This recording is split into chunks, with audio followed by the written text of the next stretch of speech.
Bonjour Nicolas. Bonjour. Merci de partager ce café du matin là, avec ce soleil qui commence à nous éblouir. Donc là nous sommes dans ta ferme, dans votre ferme avec Benjamin, Exactement. ton cousin. Mm. Est-ce que tu veux nous raconter un petit peu votre histoire quand tu as débuté cette aventure que vous vivez à deux et à plus, tu nous en diras Mais oui. quelques mots Donc, ensuite. pour être un peu concis, donc depuis, on s'est installé en 2011 et avant on avait eu, avant cette installation, on travaillait déjà pour son papa qui est agriculteur, donc qui est mon oncle. Près d'ici, donc à Mimizan. À Mimizan aussi, ouais, plutôt pas très loin d'ici, à 6 km à vol d'oiseau. Et donc en travaillant pour lui, en faisant des saisons agricoles, en travaillant déjà ensemble un peu en amont de ce projet, on avait réalisé qu'on travaillait bien ensemble et qu'on voulait effectivement faire un projet agricole tous les deux parce qu'on avait l'opportunité de pouvoir déjà intégrer ce milieu agricole facilement de par son papa, mais aussi par rapport à l'accès au foncier, puisqu'il avait donc déjà des terres là et Ouais, exactement. un lieu pour que vous puissiez développer votre projet. Ouais, on a eu cette chance-là qui est pas facile pour tous et qui est parfois même très difficile de trouver des terres maraîchères, etc. Donc là, on a eu cette chance-là, donc on l'a saisie. Et terres, en fait, vous êtes tombé dedans quand vous étiez petit. Un peu, ouais. Vous avez mis en place comme il fallait pour... Un peu comme... Vous avez 31 ans tous les deux, c'est ça? C'est ça, oui, ouais. Tous les deux 31 ans et donc la même génération. On s'est rencontrés, on avait 12 ans. Et depuis, on a appris à travailler ensemble, à s'entendre, à se comprendre, à trouver aussi des points communs qui ont permis après d'avoir un projet professionnel ensemble. Parce que donc il y a 8-9 ans, vous décidez de lancer ce projet de ferme, un peu particulière aussi parce que vous travaillez en bio. Ouais. On travaillait en bio, puis on a choisi de faire une ferme du coup en vente directe aussi, parce qu'on était parti du constat qu'il n'y avait pas d'agriculteurs dans le coin qui s'adressaient directement au consommateur final. Et ça nous désolait un petit peu de ne pas savoir d'où étaient produits les légumes qu'on mangeait, de quelle manière, avec quelle éthique et tout ça. Donc l'ensemble de ces faits-là nous ont fait dire on veut créer une ferme qui s'adresse directement aux consommateurs et renouer en fait l'agriculture locale et des consommateurs, même des consommateurs quoi, qui retournent qui reprennent conscience de leur alimentation et comment consommer et quelles actions ils ont en achetant des légumes et d'encourager un système ou un autre système, etc. Et en mode de production, donc bio, tu me parlais de permaculture tout à l'heure. Ouais. J'entends parler d'agroforesterie. Etc. Alors, il y a plein de mots, il y a plein de mots, il y a plein de, voilà, il peut y avoir plein d'étiquettes pour définir un peu ce qu'on fait etc. Donc, il y a autant de types de fermes qu'il y a d'agriculteurs. Donc, nous, notre schéma agricole, c'est effectivement de faire du maraîchage biologique diversifié. Parce qu'on a une clientèle locale à laquelle on veut répondre, donc avec différents besoins et donc du coup on produit de saison des légumes qui sont adaptés à notre secteur géographique, à notre latitude, etc.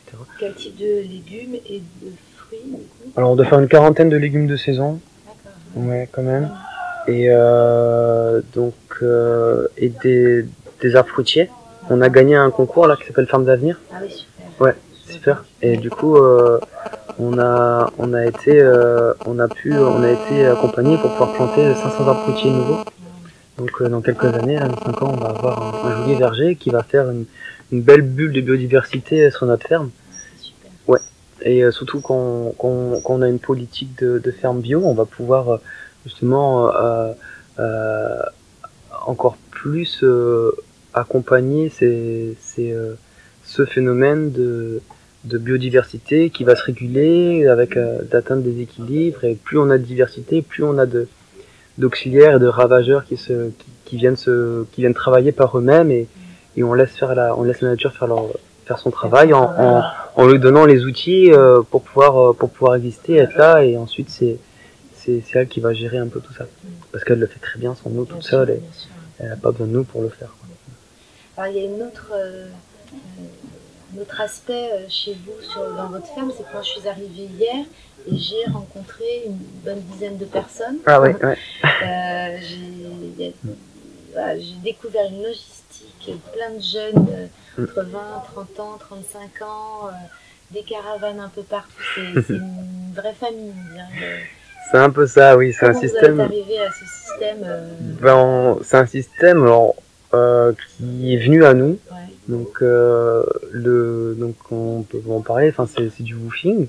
Il y a plusieurs organismes aussi qui ont un nom en fait sur une manière sur une manière de faire, ou des envies de certains de vouloir pareil renouer avec de l'agricole et de la production, ou des manières de vivre, c'est une logique finalement aussi de collaboration, de partage, d'entraide, d'échange, oui, il y a plein de plein de profils différents quoi, ouais. dans toutes ces personnes qui viennent nous donner des coups de main à la ferme. Il y a pas mal de différents profils, et aussi d'objectifs de chacun de ces personnes-là en venant sur cette ferme quoi. Donc le principe du woofing, c'est que une personne vous contacte pour venir vous aider. Voilà, c'est un organisme en fait qui permet de voir notre ferme visible. Ensuite, des voyageurs ou des personnes peuvent voir notre ferme, nous contacter, et là on s'arrange travailler avec vous. Oui, c'est pas vraiment du travail. C'est pas considéré comme du travail en tout cas. C'est vraiment d'ordre de l'échange. Okay. Et cet échange-là, il est effectivement de pouvoir aussi dans la transmission dans l'éducation de la rééducation peut-être, au moins de connaître un petit peu de ce qu'on fait, etc. quoi. Oui, donc en échange d'une transmission de choses que vous partagez, puis en échange d'un hébergement, de repas partagés aussi, etc. Voilà, après nous on offre effectivement nos légumes, on propose nos légumes et des bons repas. Ça, j'ai eu l'occasion hier soir de goûter, c'était bon. De voir des tapas aussi à l'heure du marché. Ouais, parce qu'on fait des marchés de producteurs également, on transforme nos produits. Ça fait aussi partie d'une phase de de la graine jusqu'à l'assiette, de la fourche à la fourchette, et d'avoir un peu tout ce processus en fait réalisé sur notre ferme quoi. Et vos projets là en cours ou à venir il y en a plein. C'est une jeune ferme en création, donc ça fait 6 ans que nous sommes installés. On a encore beaucoup de choses à créer avant d'atteindre vraiment un équilibre de ferme qui puisse nous permettre d'optimiser au maximum un petit peu ses surfaces et la production, et répondre encore mieux à la demande locale, parce que c'est notre objectif, et de pouvoir à terme vivre de ce qu'on fait, et de continuer à aller dans un sens positif et éducatif et diversifié aussi. Ouais. Mais déjà aujourd'hui, vous avez l'un et l'autre un petit revenu de oui. ce que vous faites, donc oui, il n'y a pas de perte. Enfin, c'est déjà un modèle qui est encore en évolution, qui a besoin tout à fait. de développer, mais on peut quand même reconnaître que c'est déjà une activité viable pour vous. Oui, c'est viable. On ne se verse pas des gros salaires, on touche à peu près peut-être 600 € par mois, ce qui est déjà bien par rapport à la qualité de vie, au confort de vie, à l'hygiène de vie qu'on a sur cette ferme, dans ce projet, avec les gens, le rapport social. C'est beaucoup de choses en fait qui viennent. Il n'y a pas que le rapport monétaire, c'est des projets de vie, ces fermes-là. Donc c'est vraiment aussi regarder le global en fait. C'est pas que le salaire, mais l'ensemble de tous ces points. Ouais.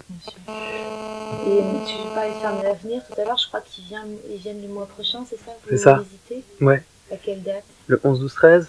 d'accord. Ouais. Bel événement. Chouette, ça. En place, ouais. Et vous aussi, en termes de visibilité, de communication et de développement de votre activité, ouais, c'est qu'un plus, c'est un super plus, mais en tout cas, ça fait partie aussi de ces mouvements là que l'on encourage et vers lesquels on veut aller et échanger et partager. Et c'est que rassurant de pouvoir voir des personnes qui ont aussi un peu les mêmes orientations, les mêmes projets, les mêmes mentalités et envie d'évoluer ou de désévoluer. Ouais. C'est une déflation. Un changement. Voilà, mais positif. Donc, donc ça, c'est. Je partagerai les liens vers aussi des fermes d'avenir pour ceux qui ne connaissent pas aussi. Ouais, très bonne idée. Voilà. Bon, bah, merci beaucoup Nicolas, avec grand plaisir. pour ce moment et pour cet accueil généreux, bienveillant. Et j'ai senti aussi beaucoup de curiosité de toute l'équipe, enfin de toutes les personnes qui sont là, qui viennent un peu partout d'ailleurs. Oui, c'était très chouette. Ça donne envie de revenir et de prendre plus le temps de vivre du quotidien avec vous. Mais avec grand plaisir. Ouais.